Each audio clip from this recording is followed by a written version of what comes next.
Wabusa ya mwache na ya mwakwa Adom TV suni ene ye memenda se memenda du sei na Nnawotwi ba na eso hu se no hwe mienu a eda ye nimu no Nnawotwi dwumadi na ye dey bro live on your TV baby I will share free bia no share no so mame we are also live on Asempa 94.7 FM ene ye jun boso ne de toso edunkron na se afeni ye kwa nim kakra o kire na me Adom a ye Father's Day ejanum nyina danti ansa na me sha ase kra no ma mema janum nyina no father figures mema obia happy Father's Day in advance within the chief Jerry Forson and apparently so me that say do a video no ode atoha join me our Facebook Adom TV on Facebook and afi Asempa 94.7 FM on Facebook and apparently command ho no ehu hia pa it say come here say nansen wo do ani to fama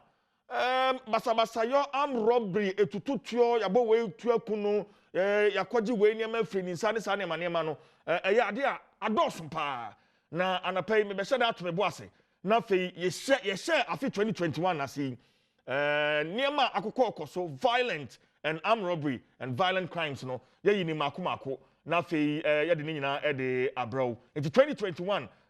say wo hwe TV abom say edaso violent crimes and robbery cases are akoso afie yi mu yebekaya afie ya January bosum no emu armed robbers ebo 25-year-old driver bon nenamutuo ewo Wulungu Senior High School emano honsem no ebeye deja that was on the 2nd of January afei Okada rider bi so no so armed robbers yi ekoto share no so eje ni motorbike at gunpoint ewo Tesla no ewo nkran heya eno so afie ya mu January bosum no a ena sa asem no esiye afei robbers Forex Bureau Junior yete na otwe atwami eye Capson Forex Bureau na anapay na me hwe CCTV footage no na say ehu papa mrantie miensa omu nyina hye helmet nam kri ebora Forex Bureau nim na ebi nso so ete moto so etwen omu anim ho na fei omu bowura mu a na wo hwe no nti wo hwe abom say mrantie no omu no omu oyeba no omu free benkum so honom enam honom omu ba no omu miensa obia hye helmet ena omunam a ewura Forex Bureau num omwura manche bia ena abayo bi nso so ede se Uber se Bolt wode besi anim ho si free mu a na ono nso sika ekura no nti mrantie no ena omwura Forex Bureau ho no mrantie no omwura Forex Bureau ho no omunya ewura ho ape omo se motorbikes ne ba begina Forex Bureau no anim ho na afei in some few minutes abayo no waba no abayo no de Uber se Bolt no abesi ho no obesi fam boso okresika polythene bag mu okresika polythene bag mu ogira owura mu nyina no na amro bese ne ba ko gina ho a wo hwe no wono hye helmet na wo hye atade kokko no a wo hwe no abayo no ene wura Forex Bureau ho no na fe boat no so atuko emu ho no a enche motorbikes amro bese ne motorbikes ena ababe gina nim ho no o ma fasika no awie enti o mu be pia fi inside ho atutu a enti motorbikes no o ma mtete so ni na ya amro bese ne bi a won twa won nkrofo na won Forex Bureau no inside ho no ba ko na apie no okuratuo wato okuratuo na cash no so ne kura ba ko no a wodi anim no sika no ene kura ba ko no a wodi anim no we si won kran heya enkran heya na baby esi ya noeben police headquarters so you can imagine baby asase mi si ya no eben police headquarters nti won mo dwane kwa wie no atutu tuo na fe won a won potem ho eti ete se won mu di omachi won mu kɔ da won mu kɔ da eti yankwa yanim wei esi na wotwe atwam ya ewon kran ha Pig Farm enso so 9th June Pig Farm ewia kete abrante bia ono so bag bonachiri ena am robbers di moto di na chia beto share no so won mu je bag no afri ni nsa wo so won pene e brain twin mu tuo omwe no omje bag no adi dwane koe our Pig Farm 9th June esi wo Pig Farm heya na ye concentration for ko ho no nipa ohunu nia e koso ena wone central ya na musini etwetwe nkomo our Pig Farm run about wa won se kwan no a efi Accra girls esi fam abadwo wulu no eho na sare hu sami esi ampade mitimi hu se betimi atie eyewitness account ne kakra ya ba ya beto aso please, we are here. So I finished eating here, and I saw some 2 motorbikes coming from top. So me, I thought motor sometimes they have some they are gas pow. So me, I thought is their gas. So they came and stand here, and the 2 guys were trying to pull the bag out of the guy, and the guy resisted, and he said no. So immediately the guy jumped from his motor and removed the bag out of his bag and opened the bag for them to see, and then still they did not understand it, and they shoot the guy and they take the bag away. Okay. And they took the bag away. Okay. Yeah. So later on, some man came and used a Uber driver came and picked the guy, and they went to hospital. Okay. So they fired warning shots before shooting the man and taking. Yes. Yeah. They are trying to fire the tie, the motor tie. But this is a very busy stretch. What's happening? I mean, the bystanders, nobody could help. No. By that time, it seems there was only 2 cars. So they immediately, the time they were coming, no car. But immediately they come and stand here, they were, fighting, want to take the back door. So the 2 cars, they came and parked here and the other motors. So immediately they fired, the guy finished. The guy was lying there while the cars were passing, and the guy was lying there. And nobody helped? No, nobody helped. One man using a Uber car, shouting that the motor drivers should change the armed robbers. And then you pass here and come and pick the guy and send him to hospital. At what point did the police arrive here on the scene? It took almost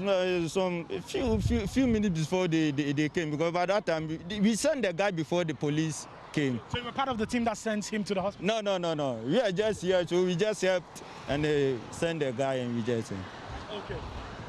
sure. Thanks for talking to us. Can we talk to you, sir? Okay, I don't want you to show your face. I don't want to show your face. No, we give you your number. Come. Okay, so tell me, where are you from? You give me your number. Are you an eyewitness? Yeah, no, I'm an investigator. You're an investigator? Give me your number. Okay, he says he's an investigator. The gentleman we're speaking to right now, he says he's an investigator. He's not able to talk to us. But Gifty, if you come here, it is a busy stretch.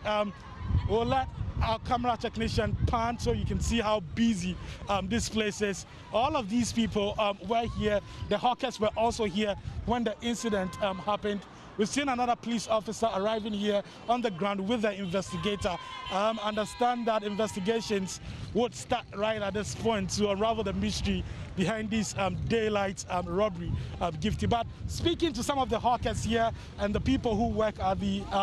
gas station here, many of them are terrified about the situation. They say they've never seen anything happen around this time in this busy area like this before. Many of them said they were helpless because the pig farm and yede ho amane de abre wo no nti hwehwe bi a esi ya na se kwan ho pe pig farm roundabout ha and asa hwe wusemi esi ye kwa santimantem so a I mean yes akoso ho no eye bebre match bo sum ni mu ne ete ye beto dwa se contractor bi a odi ne dwuma wokumase Roy Emmanuel owusu entry the pabonfo akobo ne tuo ya gene nkwa afiri ni nsa aya no police for eguso omo ye mu hwehwemu memenda ene na wo pepepe nwumre ena opani a o drive GMPC penipa wo da no nana agema prempe woni ne ire omapie akokuru makoje wo mani kakra wo mo ekofie na wono di animu ne ire ni di animu a wo drive nana prempe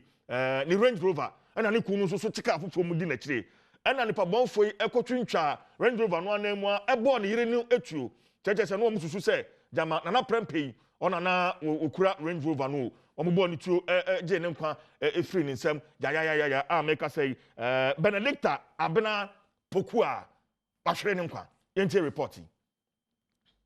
Nipa nan a posifoɔ ensekura wɔn pɛchie ɛwɔ asantemantam kropo kumase mu sɛ wɔnom benim ho bi pɛ ɛkwan a bɛma wɔde mfie aduanan inyinie Emmanuel Wusuantwi wɔne adwumakuo Joshop Constructions ayi adwuma yakuno ya enipa nanyi ene Mustafa Adams ɔwɔ mfie aduasam yensa Ibrahim Adamu enso wɔ mfie aduasam kono Seidu Bona ebinom so frɛ no Lion ɛwɔ mfie aduasam yensa ana Muhammad Abubakar enso won fie aduasa miensa ya rehosem yi si ye March bosmeda neto so aduonu enum Toyota Prado ya na shansoma eye GN 4131-20 anana engineer Emmanuel yi etimu a mema miensa koto hye ne so ebo ne tuo edekai no dwane ye aboafo beto so mo ho ye ha ede be mekopie mu woji konfo no che abaya asabiam enso na doctor for bo homodin bia be me yiwu ya ensem yi ho anaposi kasamafo ASP Godwin Ahianyo echimu chensentrefo enhwehwemu a wode hyehyɛ so emuoduaduemu akɔkye sa mema nan no ɔkyerɛ sɛ saa da no woni pabɔmfo yi ɛbɔ engineer Emmanuel Wusu antwi etuo ɛgye ne nsɛm kai no saa nkrɔfo kuro yi a asɔkɔre mampɔn MC wɔnom kɔwia no ɛgye ne nsɛm Toyota Hilux hyɛn a na hyɛnsoma GW 2473-16 anso hɔ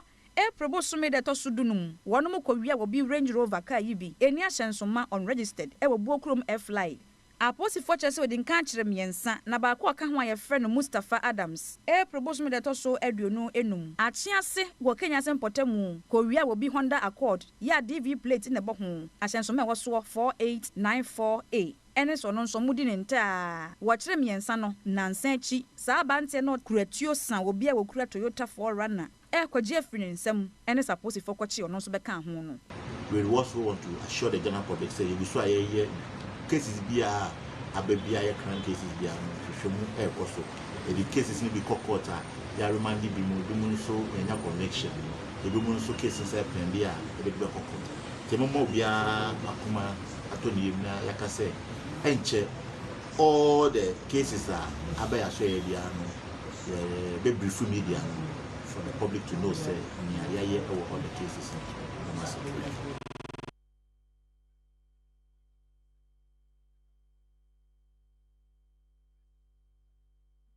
okay enti amani efri Kumase buy on the several robbery cases akoso na wote say police kasamafo wode ho amani eto nsɛmtrɛfo animu no 2021 robbery cases na miguso amitwa mfoni no de akyerɛw Anglo Afiadengba Junction ewo frau Mantem so water company wamo ahye amrobasi ekoto hye wamo so ekofa sika yenhunu ne bo ene niam bia eka ho eno January boso me ne de toso edunan ena sa rehosem no esiye but si akeka ni nyina bobbo mu ade be wura na wotwi emu ne akoso nkran ha ene miamia bia na wotwe ne esi ewo Jamestown ne ekoso wini bakwan so ena fei niam akokoso a na fei yepese yehwe Bible ho nsem ankasa ewo Ghana ha etisen police for my aroshem oh monda we are on top of our game you go so ye adwuma but ye betimi akoda saa wo bra ye na go abonten anapei meni mpanifo ebesi nkonya na afei ya hwe dia ekoso kyere nsoma me se yensa beka owura Abib Sani oye security and foreign policy analyst ono ba beka me ho ewo adwumadie yi so na me ne no atwetwe nkomo saa so na owura Paul Boaten so ono so beba homa no so na afei ye ne no atwetwe enkomo yakwa anima me the report bi bebrel the 2020 report Ghana 2020 crime and safety report and also so mfoni a womutwa emia bi ni various regions